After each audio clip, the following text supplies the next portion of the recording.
Hi, everyone. Happy Friday to you. I want to bring you an update on a very dynamic storm system that we're going to see across the majority of the eastern U.S., even the north central part of the country as we go on into this weekend. Saturday and Sunday, and even Sunday night and Monday look to be the primary days where we're going to see a lot of activity.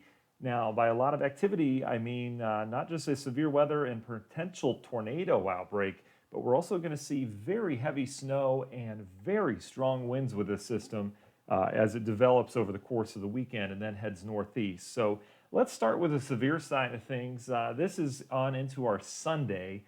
This is the area from the Storm Prediction Center there where they're expecting the greatest severe weather. And this is, keep in mind, 3 days from now, well, 2.5 days from now. But we're talking a moderate risk already being issued for areas of Louisiana, Mississippi, Alabama, even southeastern Arkansas. You see the enhanced risk, that's in the orange area for much of the Mississippi Valley, heading all the way over to Georgia, as far north as Nashville. That extends back towards the Houston area. And you can see a big slate of the country there from Tennessee up to the Ohio Valley, even the mid-Atlantic, under a marginal risk. So this is a very large zone that we're expecting severe weather to occur, and this is on Sunday. Now, a couple days in advance, if you see something that is in the moderate category, you know it's going to be a big event. Normally, they don't go that high in terms of what they're expecting a couple days out. Now, even before that, on Saturday, we're expecting some pretty decent storms as well, and those are going to be no slack, and that's going to be a little bit further off towards the west. So you can see here our Saturday template looks like this, with severe weather expected in the Texas area. That's where it's going to be today as well. We were tracking live last night some of the storms south of San Antonio. Well, those are going to be in the forecast again tonight, and then that shifts east just a little bit as we go on into Saturday, but we're expecting storms from Dallas down towards the Houston area, San Antonio. You're still in the risk, and that's all with the system as this continues to push east. Now, all modes of severe weather will be possible this weekend. I think it starts as hail, isolated tornadoes, and a lot of damaging winds as we get into Texas tonight and tomorrow. But then as we get into your Saturday night and Sunday, and then especially ramping up Sunday afternoon, Sunday night, that's when we have a much higher tornado risk in addition to the hail and the damaging winds. So let's take a look at how this system comes together, shall we? This will give us a pretty good idea of what we can expect nationwide as this storm system develops. So here's what we're dealing with right now.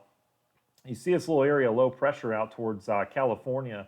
That's what's going to spin this whole thing up. This area of low pressure is diving south through the Baja California. It's going to head out with that area of energy in areas of western Texas. It'll develop an area of low pressure east of the Denver area, and that low pressure will really start to ramp up this weekend. So as we go through time, right now we're looking at the current conditions. This is as of Friday, but you can see as we go into Friday night and Saturday, we start to get some showers and thunderstorms on Saturday that develop out ahead of that. These will be in the severe category as we get into your Saturday afternoon, Saturday evening areas of Texas. On the northern side, though, at the same time, we've got an area of unseasonably cold air diving south out of Canada. That's really what's spinning this whole system up. That difference between that cold air and the warm air out in advance really going to ramp up the system. So here's our low now at 990 millibars. That's not unheard of, but it's pretty low as you get down towards Colorado Springs, southern areas of Colorado. We'll have the warm air being evected from the north. Warm front should make it up towards the Chicago area.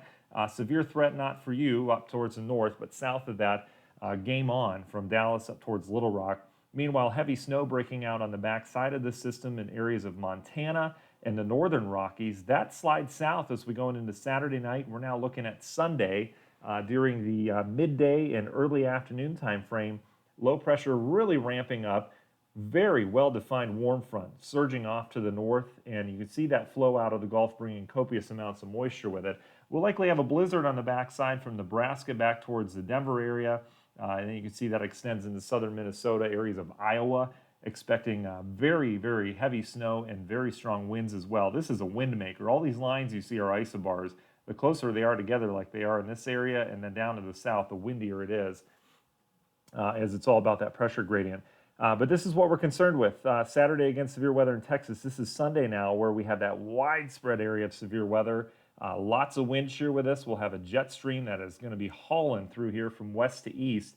That wind out of the south, there's a lot of shear with this. There'll be lots of instability and lots of moisture available. So all the ingredients coming together for this area right in here across the Mississippi Valley to have numerous supercell thunderstorms and also probably align with the cold front once it gets established. But as of this point on Sunday afternoon, it doesn't look like there's going to be a really well-defined cold front. It's going to be a lot of energy heading through the atmosphere, but there's not that squall line, not quite yet. I think that'll develop later in the day Sunday. So that means we'll have likely some cellular looks of the storms, which indicates to me that we could have a pretty good tornado risk.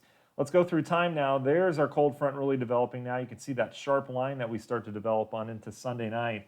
This is going to be the problem time, I think, for Mississippi, Alabama, Tennessee, Kentucky even. As this line develops, there's going to be lots of shear, lots of energy in that atmosphere. Meanwhile, on the backside, it's just a general heavy, nasty rain for Chicago down towards St. Louis. North of that, though, could be worse. It turns into snow for the north woods of Wisconsin. From Madison up till Milwaukee, you're going to be right on the line for that. But that is a driving northeast wind with some heavy snow. Meanwhile, we start to clear out in the Rockies, but this is a bitterly cold air mass for this time of year, sliding all the way down into Texas. Our severe weather outbreak continues Sunday night into Monday. That's the problem that I'm concerned with. Sunday night into Monday is that many of you will be sleeping, obviously, and we're still going to have an ongoing severe threat carrying through areas of Georgia, South Carolina, North Carolina, maybe even some severe weather with all the energy with the system up in West Virginia, Pennsylvania, the Mid-Atlantic out towards Maryland, D.C. That's something we'll have to watch into Monday morning. Meanwhile, our low pressure is really strengthened down to 979 millibars now. That's low for a normal cold front low pressure system. You can see the wind and the heavy snow up towards Marquette where they're expecting a foot or more in places. And then eventually this becomes just a wind machine. Maybe some thunderstorms coastal New England. The severe threat would be from damaging winds to that. We finally clear out across the southeast, and this low is cranking, likely wind damaging or damaging winds just from non-system or non-thunderstorm winds. This would be probably gusts 40, 50, maybe even higher in spots across areas of the Great Lakes. You know, those lakes will be churning, and this is a very cold wind driving cold air all the way down in the Tennessee Valley, Arkansas, Oklahoma. What a change you're going to have as well in terms of the temperature department. And then after that, yeah, we stay with this cold air mass across a good portion of the country, and there'll be these little systems that kind of ride that dip. And they don't look to be too well organized, but we could see several waves of some showers mixing with snow showers across the Ohio Valley, and even the areas of the northern Rockies will stay pretty active as well as we go through the rest of the week. And we highlighted this in last night's video, but I think we're going to keep this pattern that is much cooler than average around for the eastern half of the country. Meanwhile, if you're watching us from out west, howdy hum, not a whole lot of weather going on, a couple showers here and there, but what goes down in the east must come up in the west. So we're going to have a nice little warming trend out there. I know temperatures in Boise, Idaho, for example, are going to be in the 70s. Going to be just a beautiful set of days in terms of temps. So spring will definitely be springing as you get out there. All right, thanks for joining us. We'll have another update later tonight, and we'll keep you updated all weekend long. Hit subscribe if you get a chance to keep helping us get started here as we continue to update and get our page here going on severe weather now. Thanks again.